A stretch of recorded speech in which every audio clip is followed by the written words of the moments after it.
Hi guys, MrRoflWaffles here. There are a whole bunch of Modern Warfare 3 Zombies story missions available to you right out of the gate when you get started with the mode. But certain aspects of that are hidden to you before you get enough progress to see the full contents, like exactly what the requirements are in the upcoming missions for the acts you haven't yet unlocked, because there's 3 acts and you have to complete all of Act 1 before you can really properly see all of Act 2. So there's some limitations there, and then also, once you do actually complete all of Act 3, a couple of bits and pieces change within the game as well, and so your experience after completion is going to be a little bit different compared to before. So in this video, I'm going to be breaking down what those changes are, and overall, what happens when you beat the story in Modern Warfare 3 Zombies. So first of all, there are some gameplay differences. Specifically, throughout those story missions, you will have unlocked several schematics that you can use to regularly and infinitely craft various different aspects of your kit. So for example, I got a Wunderwaffe DG2 schematic,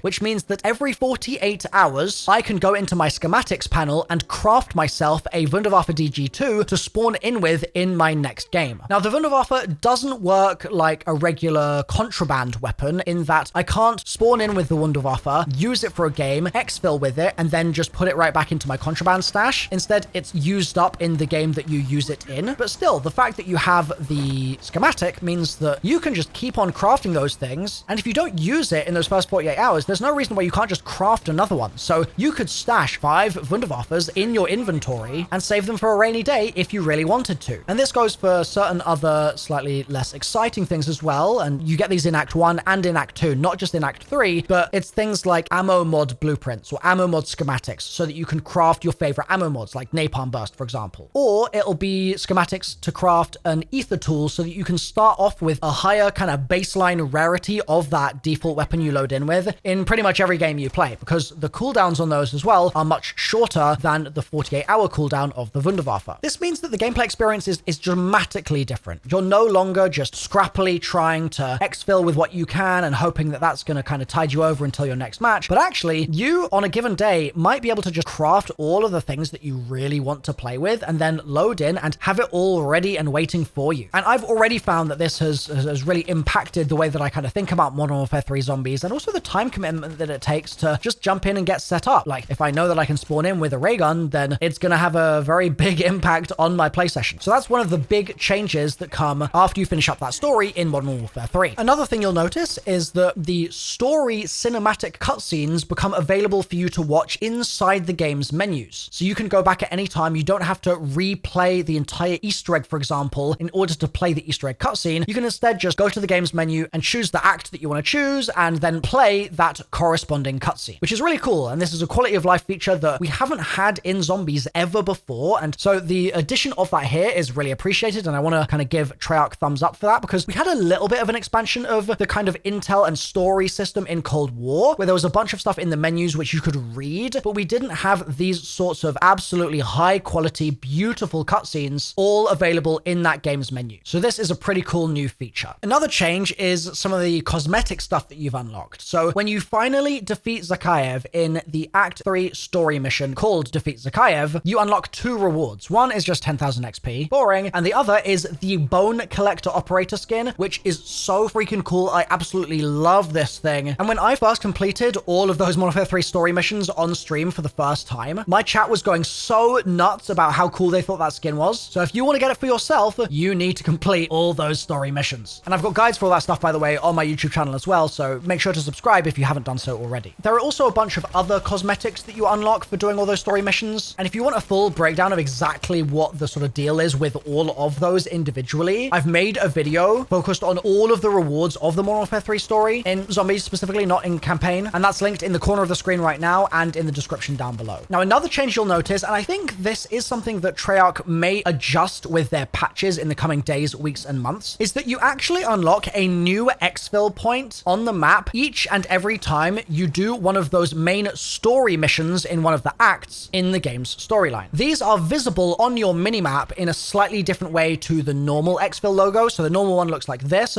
This is what the changed version looks like with a little star added, and that indicates to you that it is specifically referring to an Xfill for a story-specific mission. These Xfills are so useful to have because when you start off playing the game, you only really have Xfills that are really, really wide apart around the edges of the map, and these ones tend to be a lot more central, and often they are inside the tier 2 zone as well, which means that when you're really just tunnel visioned in and you're like, oh my god, I've been focusing too hard and I need to Xfill all of a sudden now, you just have more possibilities available to you, or you just have to run around the damn map less in order to get where you want to go, and nobody's ever going to complain about that, right? So the addition of those extra Xfill points is definitely a big positive. Now be careful because some of them are for Xfills and others are for continuation of the story mission. And this is why I think Treyarch might slightly tweak this in the coming weeks, because it's not always 100% clear, or at least it isn't clear straight away sometimes, whether one of these things is going to put you into a new game world or if it's going to bring you back to the main menu, as you're probably trying to do if you're trying to Xfill. If you're kind of absent-mindedly playing, you might end up doing the wrong thing. And the Xfill does look different, so you've got a completely different smoke animation and all that sort of stuff. But even so, it's something to be very careful of. Another thing that's a pretty big deal that I've seen so many people missing out on just because it's not super duper obvious in the game's UI is that you don't just unlock blueprints or schematics from doing all of those missions. Instead, some of them actually give you specific individual one-time rewards for you to just use in one game, and you don't get a schematic for it, you don't get a blueprint, you just use it and it's gone. These are located in the acquisitions stash, but you then have to press R1 to tab over to the rewards tab, and you'll have a whole bunch of stuff here. And some of the rewards that you get during those story missions include a Raygun, so you can just spawn in with a Raygun in a game of your choosing and have it from the very beginning of the match. You'll have flawless Ethereum crystals to instantly get yourself to Pack-a-Punch tier 3, ether tools to instantly get yourself to legendary rarity, and a whole bunch more stuff. And a really useful thing to know is that this tab doesn't have a limit of 10 like the stash does, or at least like the stash does at the sort of base release version of Modern Warfare 3. They might change it in the future. And as a result, you can let your stash rewards just stack up and then only ever use them when you very specifically need them and don't have any current available options in your main stash. And this way it can kind of act as like an overflow slash buffer for those really sticky situations where you want to make sure that you're properly geared up for that Easter egg hunt or for that main quest kind of story mission or what have you. Oh, and by the way, if you've enjoyed learning about some of these different ways that the game changes after you finish that story, consider dropping a like on the video just to show some support to me and let me know you want to see more videos like this. Cheers, and see you next time.